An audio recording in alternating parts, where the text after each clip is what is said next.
Audio Jungle.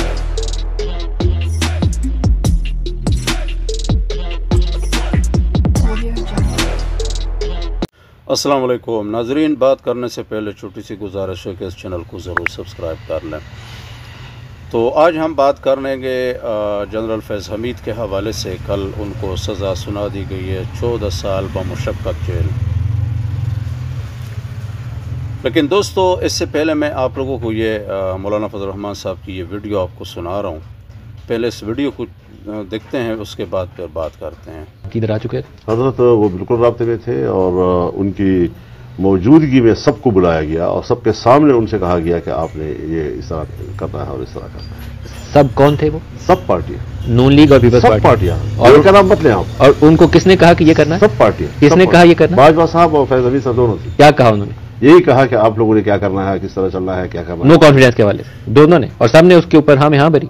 फिर तो ये कहना चाहिए कि मूव जो थी वो उधर से थी, तो नून लीग और पीपल्स पार्टी ने सिर्फ मोहर लगा दी। आप वाकई सही सहाफी हैं, आपने बात निकाल ही ली हमसे। तो फिर मोहर लगा दी नून लीग और पीपल्स पार्टी ने ऊपर से मोहर लगा दी। मोहर लगा दी।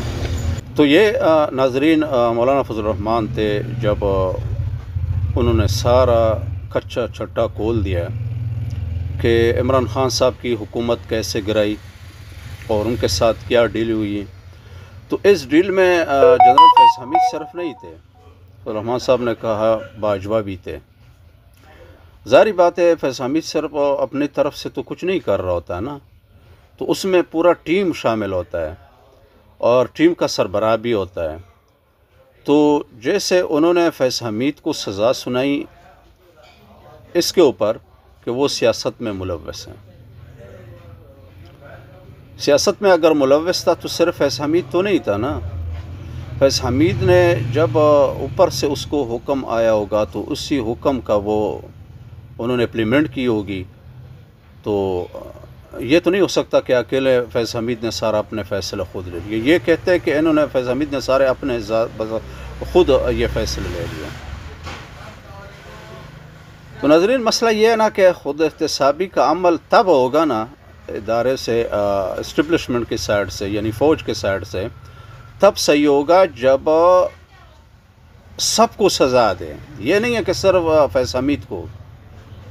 हम अभी भी कहते हैं फैज़ हमीद ने बड़ा घटिया रोल अदा किया था। तो जो नवाज शरीफ को निकाला हुआ था तो वो फैज़ हमीद ने ही निकाला था ना, उनके साथ उनकी डील हुई थी। तो फिर वो लंदन में उनके साथ जो खुफिया डील हुई थी तो वो यही फैज़ हमीद था, और कौन था। तो इस हवाले से अगर कोई ये आप कहें कि हमने खुद एहतसाबी का अमल शुरू किया, ये कोई भी नहीं मानेगा। हम जैसे अदना बंदा भी नहीं मानेगा। वजह यह है ना कि आपने सिर्फ फैज़ हमीद को टारगेट किया, और वो टारगेट का हमें पता है कि वो किस लिए आप टारगेट कर रहे हैं। तो इसको साथ कौन आप उसको जोड़ रहे हैं, वो उसके ऊपर भी बात करेंगे आगे। लेकिन मसला ये है ना कि इन्होंने सिर्फ फैज़ हमीद को टारगेट किया। जनरल बाजवा किधर है? और अगर आपने नवाज शरीफ के जो उस दिन बयान था कि जितने किरदार हैं उन सबको सज़ा देनी चाहिए, तो जनरल बाजवा किधर हैं? और नून लीग तो अब नाम भी नहीं ले रहा। वजह यह है ना कि अब समझ है ना कि कुछ क्या होगा ना, उसको चुप होने का कहा होगा कि चुप हो जाओ, बस जनरल बाजवा की बातें ना करो।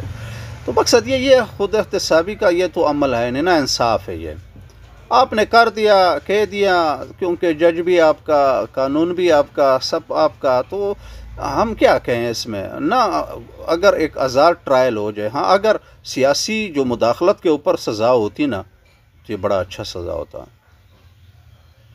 लेकिन सियासत के ऊपर ये कभी भी नहीं करेंगे।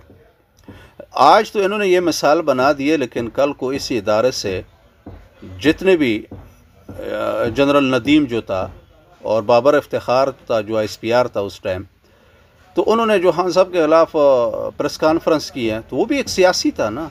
अभी जो कुछ दिन पहले DG ISPR ने प्रेस कॉन्फ्रेंस की खान साहब के हवाले से, तो वो भी सियासी था। तो मतलब ये, अगर आपने एहतसाब शुरू करना है ना तो सबका करें, तब लोगों को भी समझ आएगी कि वाकई फ़ौज में एहतसाब का अमल शुरू हो चुका है। تو اس طرح ہو نہیں سکتا. تو مطلب یہ نا کہ اگر صرف جنرل فیض حمید کو سزا دینا تھا اور وہ ایسے آپ لوگوں نے کچھ ثابت بھی نہیں کیا نا، ہمیں پتہ ہے کس طرح سزا دی ہے. بس آپ نے صرف یہ کہہ دیا کہ سیاست میں مداخلت کی وجہ سے، اور اسی طرح شہریوں پر کچھ اور اسی طرح انہوں نے بتایا. تو کوئی تفصیل تو نہیں ہے، بس صرف آپ نے وہ ہیڈ لائنز جو ٹی وی والوں کو دے دیے نا تو وہ بس کر دیا.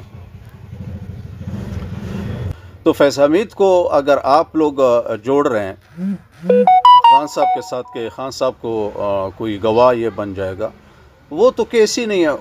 یعنی اب جو ٹاؤٹ صحافی ہے نا، وہ اب 9 مئی بھی فیض حمید کے ساتھ ملا رہے ہیں، اور اسی کے بہانے پر عمران خان صاحب کے اوپر گواہ. یہ کون سی بات ہے؟ ویسے اگر میں سچ بتا دوں نا، یہ کبھی ہو بھی نہیں سکتا. حاضر سروس جرنیل نے کچھ عمران خان صاحب کا نہیں بگاڑا تو فیض حمید کیا کر لے گا؟ کچھ بھی نہیں کر سکتا.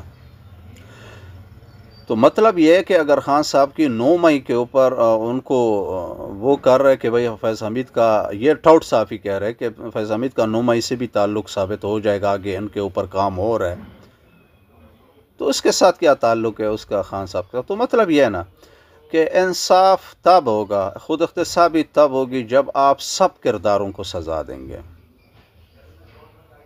اور اس میں جنرل باجوہ سے شروع کریں، پھر نیچے جائیں.